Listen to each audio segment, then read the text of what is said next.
हिंदी कहानी व्यवस्था। जंगल में शेर ने एक फैक्ट्री डाली। उसमें एकमात्र काम करने वाली चींटियां थी जो समय से आती जाती थी और फैक्ट्री का सारा काम करती थी। शेर का व्यवसाय बहुत ही व्यवस्थित ढंग से चल रहा था। एक दिन शेर ने सोचा कि ये चींटियां इतना सुंदर काम कर रही हैं, अगर इनको किसी विशेषज्ञ की निगरानी में रख दूं तो और बेहतर काम कर सकती हैं। ये ख्याल शेर के मन में आते ही शेर ने एक मधुमक्खी को मैनेजर नियुक्त कर दिया। मधुमक्खी को कार्य का बहुत अच्छा अनुभव था और वह रिपोर्ट्स लिखने में भी बहुत होशियार थी। मधुमक्खी ने शेर से कहा कि सबसे पहले हमें चींटियों का काम करने की समय सारणी बनानी होगी। फिर उसके काम का सारा रिकॉर्ड अच्छी तरह रखने के लिए मुझे एक अलग से सेक्रेटरी चाहिए होगा। शेर ने खरगोश को सेक्रेटरी के रूप में नियुक्त कर दिया। शेर को मधुमक्खी का कार्य पसंद आया। उसने कहा कि चींटियों के अब तक पूरे हुए सारे कार्यों की रिपोर्ट दो और जो प्रगति हुई है उसको एक सुंदर ग्राफ बनाकर निर्देशित करो।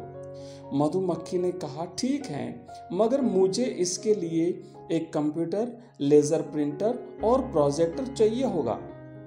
इस सब के लिए शेर ने एक कंप्यूटर डिपार्टमेंट बना दिया और बिल्ली को वहां का सर्वा नियुक्त कर दिया।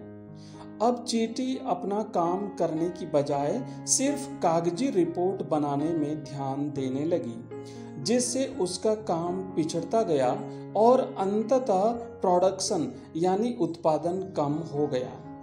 शेर ने सोचा कि कंपनी में एक तकनीकी विशेषज्ञ रखा जाए तो मधुमक्खी की सलाहों पर अपनी राय दे सकें। ऐसा सोचकर शेर ने बंदर को तकनीकी विशेषज्ञ के रूप में नियुक्त कर दिया।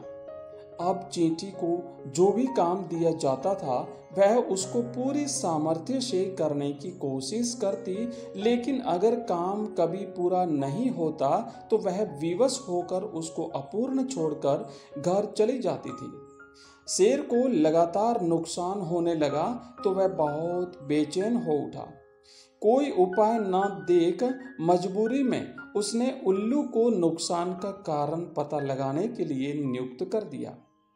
3 महीने बाद उल्लू ने शेर को अपनी विस्तृत और बेहद गोपनीय रिपोर्ट सौंप दी, जिसमें उसने बताया कि फैक्ट्री में काम करने वालों की संख्या ज़्यादा है और कंपनी के घाटे को कम करने के लिए कर्मचारियों को सस्पेंड, नोटिस और बर्खास्त करना होगा।